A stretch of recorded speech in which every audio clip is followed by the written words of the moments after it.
Welcome to the deep dive.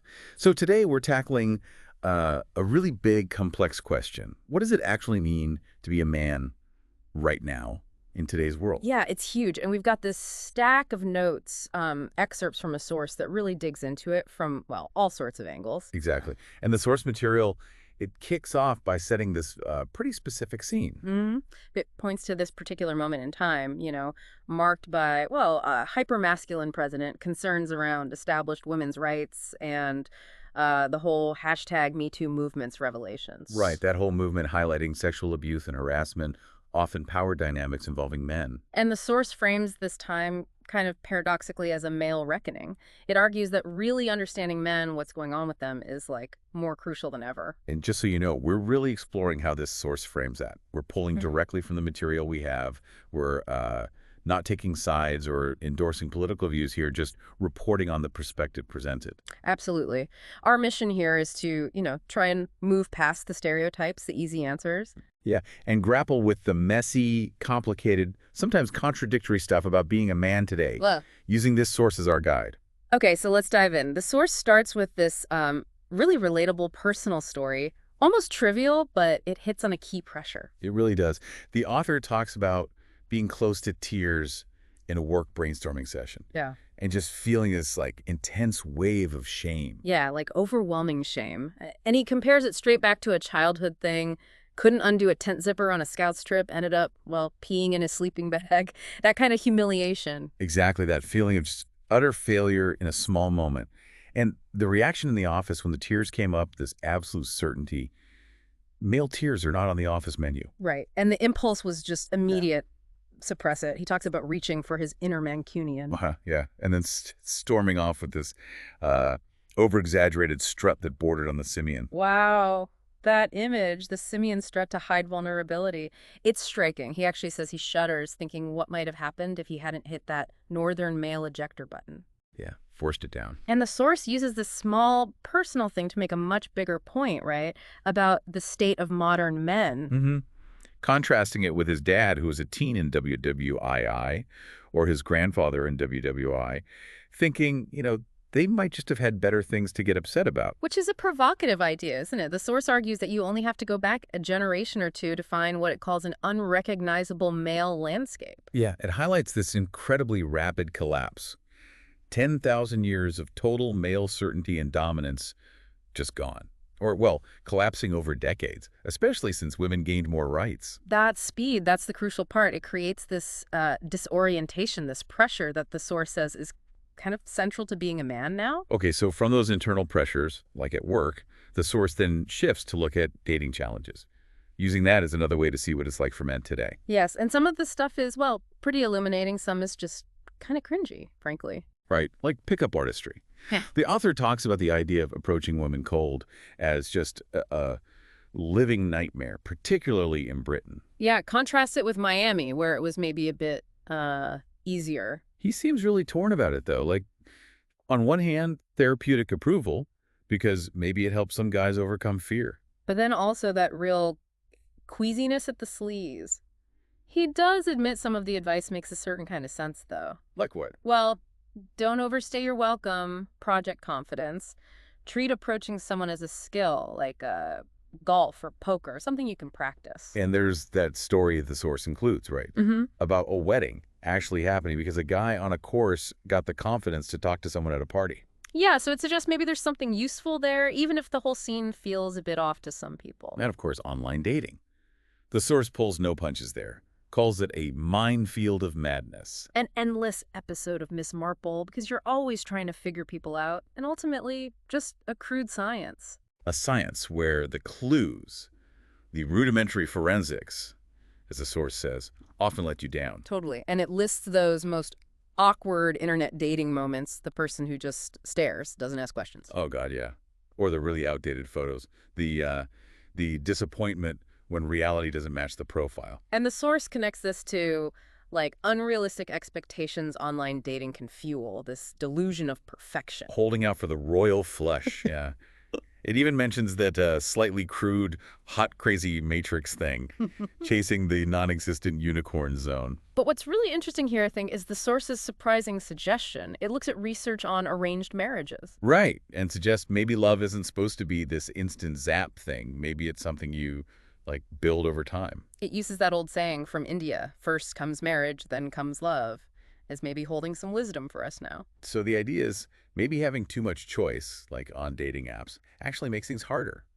Leads to loneliness, makes it tougher to commit because you always think someone better is just a swipe away. Exactly.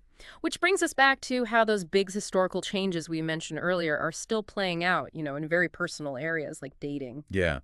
The source revisits that historical context, reminds us how the Industrial Revolution really shook up male identity. Men moving to cities, losing those old ties to land, to farming. They started looking for validation more through relationships with women. And according to the source, this caused some big shifts in sexual behavior. It points to, like, more prostitution, more illegitimate births, guys having sex younger, especially from the 1780s on. It gives some pretty stark examples from the source material, too, like Samuel Pepys's diary, sex with 10 women, encounters with 40 others, all while married. Or just how common it was in the 19th century for men to dismiss pregnant servant girls. Just gone. Yeah, or that term, the chippy, apparently used by upper-class young men for working-class girls they were pursuing. So, given all that history, and the source's point that widespread monogamy is actually pretty recent culturally. Yeah, like maybe a few hundred years versus 150,000 years of Homo sapiens. The source asks this really provocative question. Is it less serious for a man to have an affair? Now, the source is careful. It's not just saying it's about abusing power, though that's often there. Right. It's also asking, is lifelong monogamy, even though it's the norm, actually suited to, well, many men? Is it this challenging societal experiment? Yeah, for both men and women, potentially. Okay, so moving on from relationships, the source also digs into work, modern work, and how it affects men's stress, mental anguish. It starts with a simple comparison, which I found interesting. Hunter-gatherers apparently worked around 35 hours a week. Like the modern French work week, basically. Yeah, whereas the average U.S. man today works 41 hours, according to the source. And it puts forward this idea from the source that modern offices can feel feminizing, or maybe just sapping somehow, contrasting with the macho characteristics needed for things like empire building back in the day. The source even mentions those retraining sessions and Dale Carnegie classes from the 1920s. Oh, yeah? What were they for? Basically, to make men less aggressive, more focused on people skills for the new corporate world, explicitly. Huh. Interesting. And it connects work pressure to male grief, too. Cites Robert Bly from 1990 talking about grief increasing since the Industrial Revolution. And then asks, okay, how does that look now in the tech revolution age? The source uses some stats to paint this picture of, like, real disparity. 1 million men working as security guards in the U.S. But then, at the other end, 95% of Fortune 500 CEOs and 98% of self-made billionaires being male. According to the source, anyway. Right. Again, just reporting the stats from the source. But it highlights this big gap, doesn't it, between the guys at the absolute top and maybe a lot more struggling. And the source makes a direct link between that pressure, feeling wronged at work, and anger, even violence. It talks about going postal. Yeah, and uses the Patrick Sherrill example. But it also includes another perspective from Gary McFadden, a homicide detective in Charlotte. What does he say? Well, he contrasts white mass shootings, which he often links to aggrieved entitlement, with game violence, which he sees more as, like, responding to a slight, proving your manhood in that specific context. Wow. Okay. So all this talk of anguish and pressure, it leads straight into what the source calls a major crisis, male mental health. Yeah, the source is really blunt here. It says, the biggest killer of young men isn't cars or illness, but themselves. Calls male suicide rates a political priority. It shares some stats that show it's complex, though. Like, in the U.S., more women get diagnosed with depression, 12 million versus 6 million men. But then in the UK, the source says, depression rates have actually been rising for men and falling for women. And crucially, women are better at spotting symptoms and seeking help. Yeah, twice as likely, according to the source. The source even gives historical examples linking work and mental health way back. That young American guy in 1844 feeling a painful vacancy after just a week out of work. So it's not totally new, but the source argues the pressures of modern life. They may be different now, Like, Just the constant intrusion of tech, the overwhelming choices, the information overload, all the decisions. Maybe it's over-evolved beyond what's actually good for men. that makes sense. The author compares his own crazy existential things to do list today with what his great-grandfathers might have looked like. Yeah. And links modern anxiety back to the agricultural revolution, basically. Mm. The moment we started having expectations, that if-only feeling, which can be crippling. The source uses this great Victorian term, brain sprain, sacrificing your sanity for your career. And it mentions the huge economic cost of depression, too, globally. So what about getting help? The source talks about therapy. Touches on different types, like CBT versus Freudian stuff. Admits the waiting room can feel awkward. But maybe less so now, because of shows like The Sopranos or Curb Your Enthusiasm or movies like Silver Linings Playbook. Yeah, exactly. Seeing it normalized helps. And it points to famous men talking openly, Dwayne Johnson, Winston Churchill historically, those fictional characters too. Yeah. It all chips away at the stigma. Yeah. And the source has this really direct call to action for men, doesn't it? It does, basically. Yeah. Take responsibility, smash the stigma, just try talking more. Every guy who opens up makes it easier for the next one. It challenges that judgment, using the Tyson Fury analogy. Right, you wouldn't judge him in the ring for being hurt, so why judge a man struggling mentally? That links really well to another big idea in the source, this concept of a core male warrior energy. Yeah, and the need to find positive ways to channel it. The source looks at historical aggression, like duels, how they've declined. But then points to modern destructive outlets, school shootings, work shootings, gang violence, Yeah. and domestic violence. The source cites that stat, 1 in 4 women experiencing serious partner violence.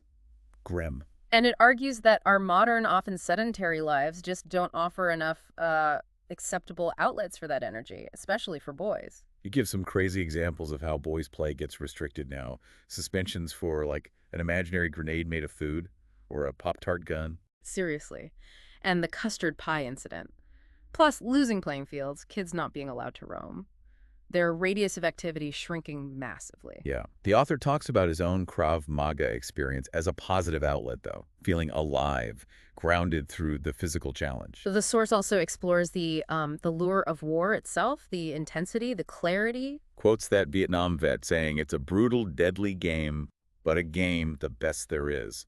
A place to explore your soul." And it connects this to guys going off to fight overseas, whether with ISIS or against ISIS, sees them as often alienated young men looking for respect, purpose, belonging. Yeah, linked to messed up masculinity. Yeah. That story about Harry, the ex-traitor, fighting ISIS with the Kurds. Yeah. And that photo of the fighters lined up like a football team. It's powerful imagery. But the source is absolutely clear about the horrific cost of war, PTSD stats from Iraq, Afghanistan. Falklands vets' suicide rate being higher than the number killed in the war. And that awful stat from 2012, U.S. soldier suicides outpacing combat deaths.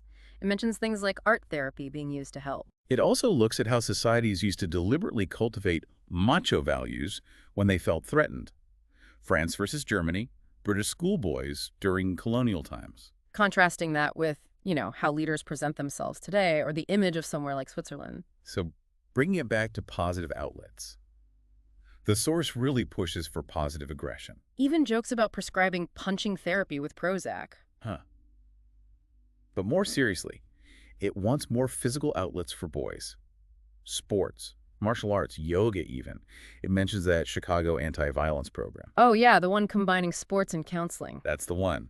Source says it led to a big drop in violent crime, saved money too. Beyond the physical, though, the source talks about belonging, the need for a tribe. Suggests the nuclear family, while good, can sometimes be isolating.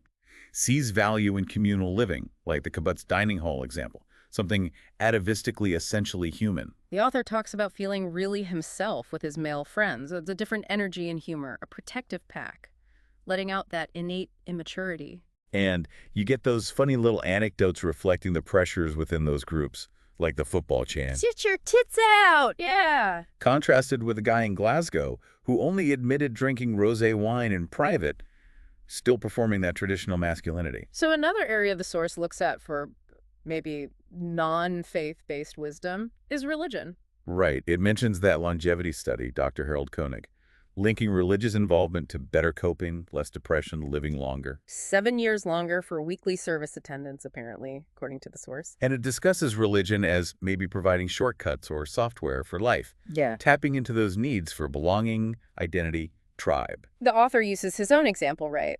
Not religious, but sticking to some Jewish identity things, not eating pork, fasting Yom Kippur, feeling a connection to that lineage. It also touches on gender roles in religion, using the Orthodox rabbi example, Mendel and Chai-Cohen.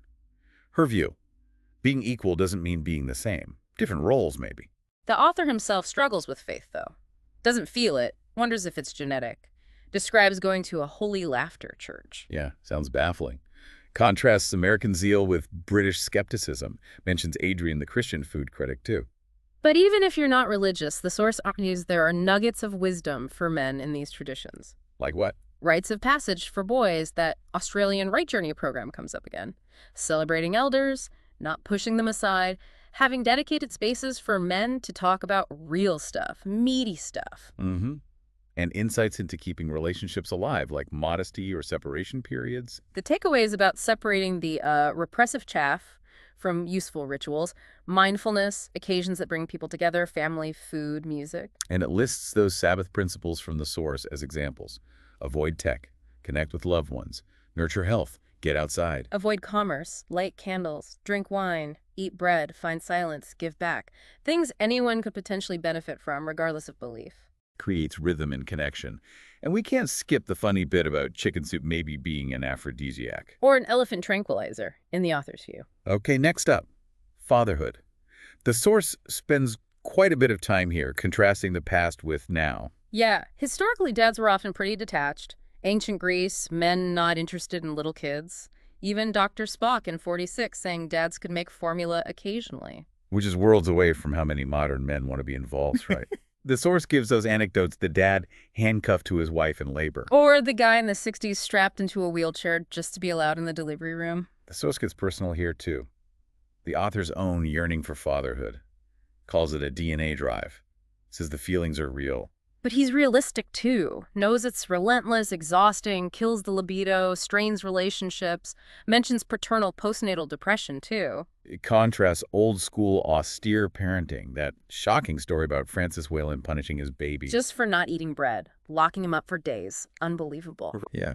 Contrast that with modern styles, including what Sir Anthony Seldon calls mini-me parental narcissism. And there's that great quote from Jamie in the source about marriage being absolute comedy, loving someone but also despising them sometimes, especially with kids. The intensity, yeah. So the source offers ideas for improving things for boys, future fathers, suggests maybe teaching boys differently if they learn differently. Harnessing competitiveness, more movement, says studies support this. Also promoting meaningful responsibility early on. Wilderness trips, like that Right Journey again. Men sharing stories in schools. And wider societal stuff. Yeah. Social media and ads, taking responsibility, mentoring fatherless boys, bringing elderly people into kids' lives, maybe childcare and retirement homes. Finally, the source really leans into the pitfalls, using the porn industry as a kind of stark case study. Yeah, where distorted masculinity can really show up. The author describes being on a porn set, the 4 phases. Awkwardness, performance, boredom, then this weird fascination. And that observation he makes, actresses looking strikingly sexy after they cover up, leads him to that provocative thought about the hijab maybe being a genius idea purely from that limited viewpoint. The source quotes the director saying it's just work, not fun. Details the tough schedule for actresses. And shares the finding that many actresses have difficult backgrounds, addiction, bad boyfriends, abuse history. That male actress, quote, is brutal. Mommy didn't love them enough, daddy loved them too much. It also mentions the guy's struggles. Yeah. Interchangeable, lower pay, pressure, Viagra injections, that grim anecdote about, well, things going wrong with injections. But the most disturbing story the source presents is from Ghana. This guy, Mark, getting fan mail for a porn company. Right, and seeing hardcore porn sold openly in the market in Accra and that village pop-up porn cinema. Or men send young boys to fetch girls because they don't believe in masturbation culturally. It's presented as this deeply unsettling collision of modern porn access and traditional norms with really harmful potential. So how do we navigate this? The source talks about how hard it is to rebottle the porn genie. Floats ideas like fair trade porn. With emotional checks, performer input, more context. And that Danish professor's idea actually show and deconstruct porn in schools, not just use the cucumber analogy. The author jokes about his own commitment to ethical porn via one performer, Nikki Jane. And the source links porn to men's own body image issues, too. That pediatric study about boys worried about physique, using steroids or growth hormones. So, pulling it all together, the source concludes masculinity is this primal, irrepressible force. A force that can lead anywhere from the presidency, prison, and even penoplasty. Quite the range. It highlights that massive contrast. The men at the top, CEOs, billionaires, Nobel winners versus those really struggling. Third generation of unemployed, incarcerated black men. A sense of lost freedom for many. And the core message seems to be, channeling this force positively benefits everyone, not just the man, but his partner, his kids, society. Yeah, it's not about going back to old school machismo. It's about finding enlightened ways to tap that drive. Like meaningful paternity leave, spending time with elders, building those tribe connections. Uses that analogy. Picture the physiology of an unreconstructed woolly mammoth killer under the modern suit. We need to acknowledge that energy. The author wonders if we've done enough as a society and as individuals to sate our masculinity in healthy ways. Especially now in these baffling times, with so much potential and so many pitfalls. And it ends that thought with a little nod to Tony Robbins, right? The self-improvement guru. Maybe even that extreme stuff taps into this underlying male drive for purpose and strength. Yeah, it's incredibly clear from digging into this source material that being a man today is just complex, full of contradictions, navigating history, society, personal stuff, these deep urges. The source definitely presents masculinity as this powerful force. If it's unchanneled or twisted, it can lead to bad outcomes, anger, loneliness, violence, mental health issues, problematic sex stuff. So, maybe a final thought for you, the listener, to take away and chew on. If we accept this idea from the source that masculinity is a powerful force needing direction, how might you find ways to positively channel that energy in your own life, whatever that actually looks like for you? Thank you for joining us for this deep dive.